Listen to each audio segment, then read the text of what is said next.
Yo, what's going on, E7 fam? I'm Sue, and I woke up this morning to like 20 angry DMs asking me to tell the CMs and people that work on Epic 7 to please fix the game and revert all the changes for the new era patch. I'm not making this up. People are really, really mad about the current state of the game as I'm recording this video. I had planned to just do my bidless polls and just go on stream and have fun.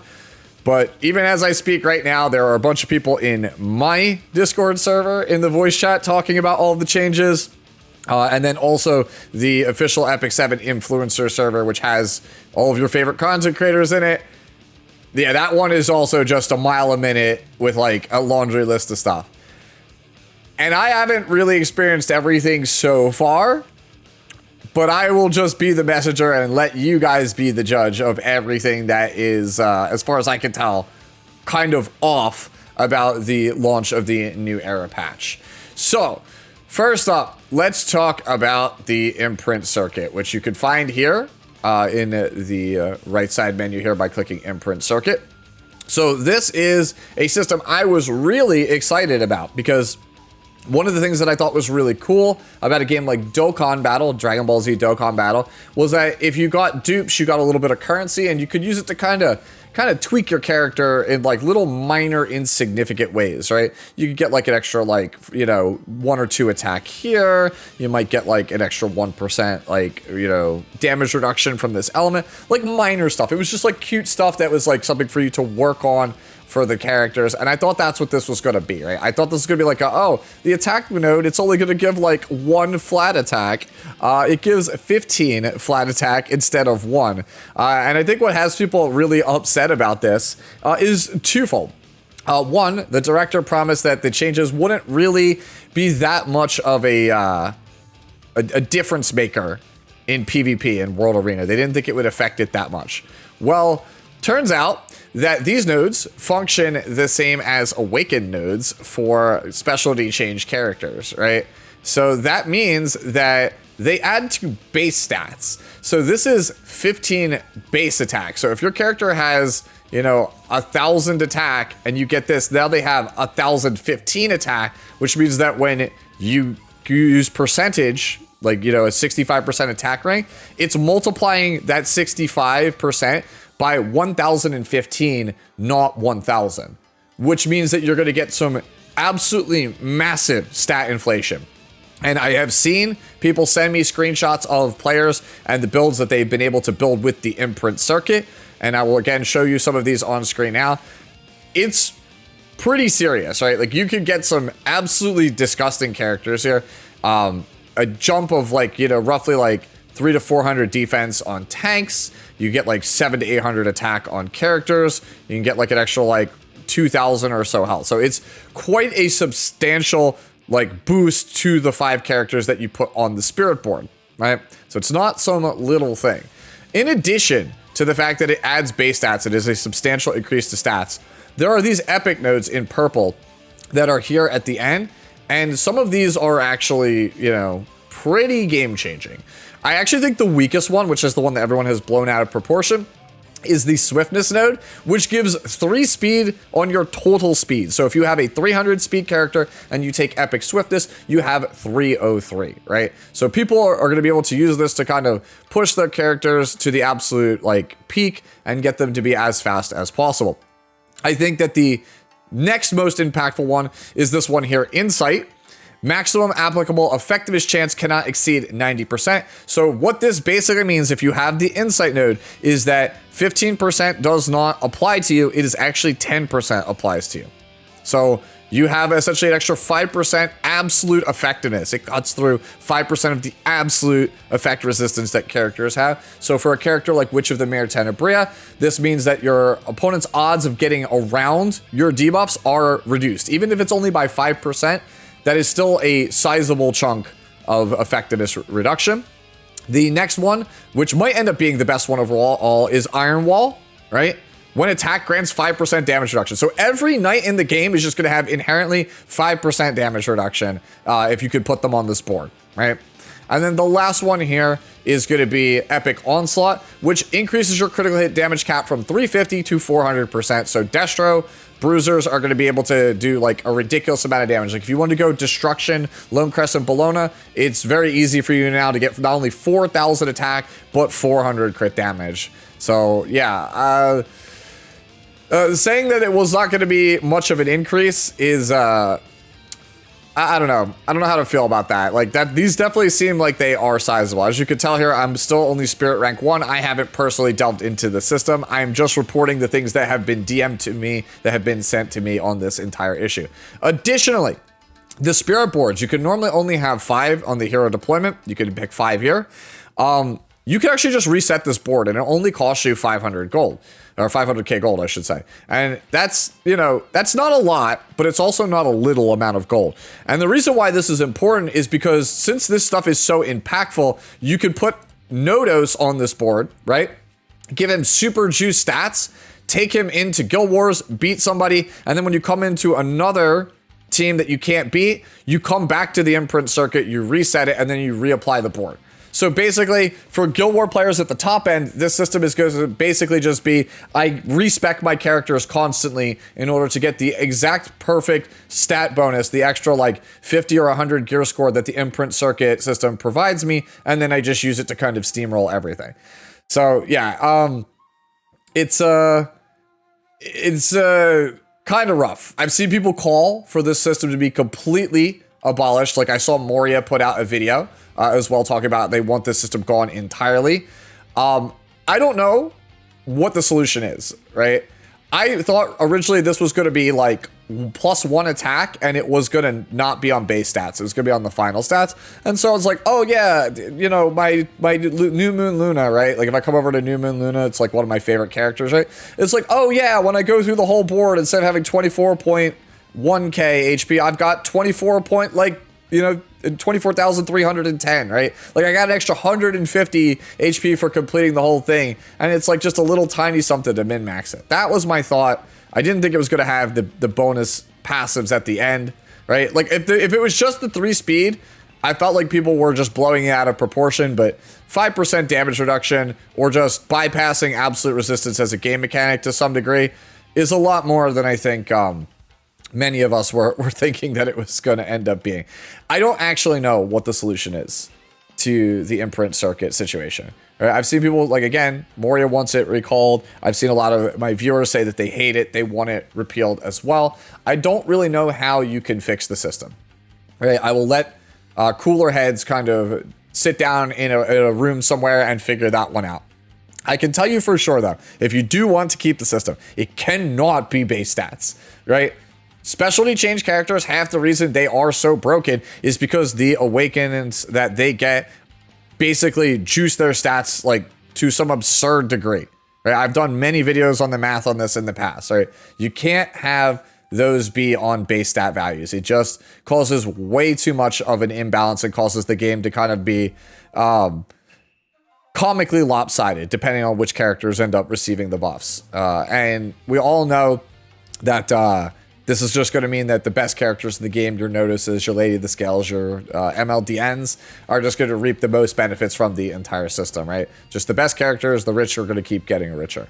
Now, let's talk about the other stuff that is in this patch that I want to make you aware of. So, Milestone of Radiance here, right? So this is the new system where you get the chests and you can kind of just like crack them open and there's this chest upgrade probability, right? So this is, I believe, is this a silver chest? I'll just crack it open here on screen so you guys can see it. Right, so I got Powder of Knowledge, right? So for the diamond chest, which is at level 5 here, right? This is the one that has the guaranteed ML5, and then the 4-star here is the gold chest, which has a free 5-star covenant. Now, here is the issue with this entire system. If you open a duplicate 5-star character, you get these coins currency as compensation, glory coin, because it's not something that you already own. It is not new. However, the coins you get are random. It is not a fixed amount, which means you can actually low roll, which means that for the purposes of buying out this shop, if you low roll enough, you might not be able to get everything on here, which is like, why is it not a fixed amount? But even worse than that is that if you get a 5-star character, they give you the glory coins, right? And then they take the ML5 or the 5-star character away from you. So let's say you pull a duplicate New Moon Luna, right? New Moon Luna is a character that is very good to have multiples of. How do I know? Because I have a duplicate New Moon Luna, right? It's not geared right now because I'm in the middle of account regearing, but I have used this New Moon Luna at like 310 speed and put it on Ancient Book in order to have a fast Luna so that way I could soul burn and get rid of stuff. And previously, before I reworked this one and made it faster, it used to be like a 250, 260 Bruiser Luna on Etika Scepter. This is kind of like a hybrid build. But you could see for a lot of players, getting a second New Moon Luna would be awesome because now you can have a dedicated Luna for the slower matchups, and then you could have one for your cleave teams. And that's a really awesome feeling. In the current patch, if you get the ML5, they just give you the coins and take it away from you.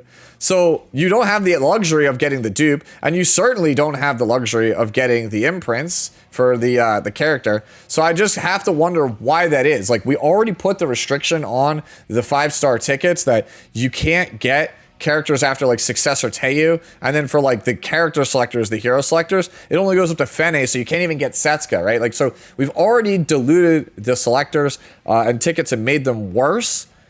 Why would you also then make it so that players can't get imprints or duplicate copies? Why would you take that away from them? It's baffling. It is a baffling decision, in my opinion.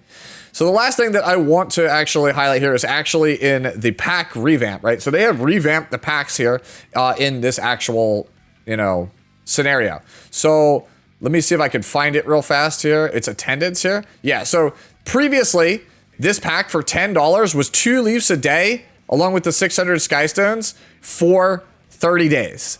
They have changed it in this patch so that it is only 28 days now.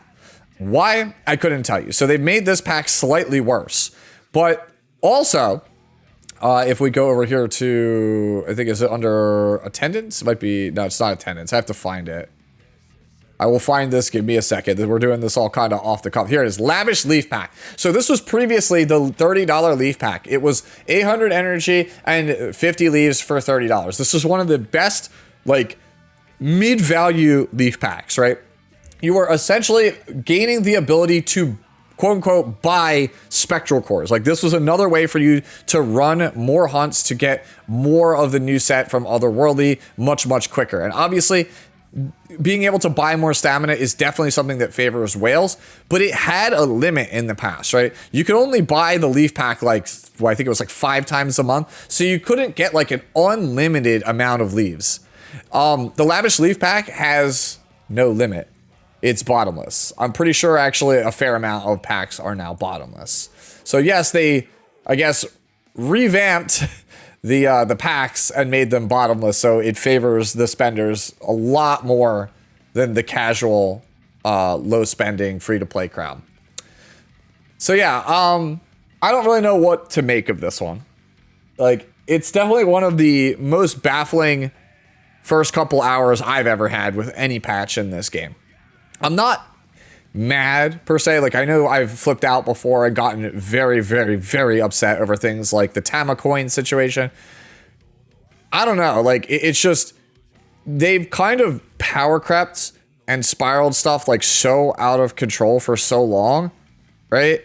That while there have been flashes of brilliance, especially with like the Awakening update, the 7th anniversary, like, I see stuff like this and I'm just like, we really didn't think this one all the way through. And it's not like the influencers, right? It's not like people like me or Tristan or Moria or Light or Vic Chun or Valky or, any other number of content creators haven't given feedback on what we think the game needs, right? Like, they definitely are well aware of what we need. Like, I know they personally have surveyed me, asking me what are the things, the pain points of the game. And I've told them in excruciating detail, right?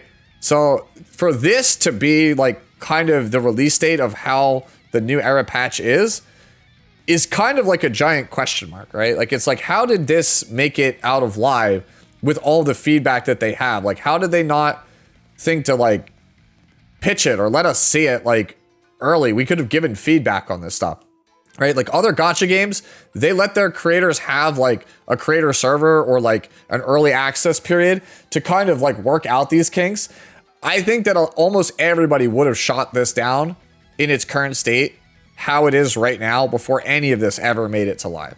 And I fully expect by the time I post this video, within maybe like 48 hours of the time this goes live, they will make some kind of announcement addressing this. They will do some kind of emergency patch on it. Like there's no way that the imprint circuit stays the way that it is so that you could have things like, you know, an 80k Raz off of Nurse Yulha that actually also still has a ton of crit damage, right? Or there's no way you're going to have like 5,000 plus attacker and axe with like 330 speed. Like, I just don't think that that stuff can all be in the game, right? And if you wanted to keep it that way, then you just say screw it and then just release 7 stars as an option and just let everybody go nuts on all of the characters, right? You just fully Marvel vs. Capcom it. Like, you just make it so that everything is broken at that point. It's not the best solution, but it's a better solution than saying, hey, the 5 best characters in the game are even more broken and everyone else just kind of has to sit and wait for the next patch in order to get another 5 characters added to that roster. But yeah, let me know what you think of the current state of New Era. Please also give me feedback that I can send over to SG to hopefully get this entire thing sorted, and make sure it's constructive feedback. Don't sit there and just yell at the top of your lungs. Like, don't just whine and complain. Give me like an actual honest to goodness answer of what you would want to see done in this patch. Anyways, that's it for me.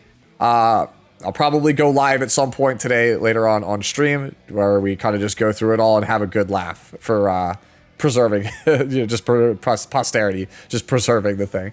All right, anyways, I've rambled on long enough. Have a good one, guys. Catch you later.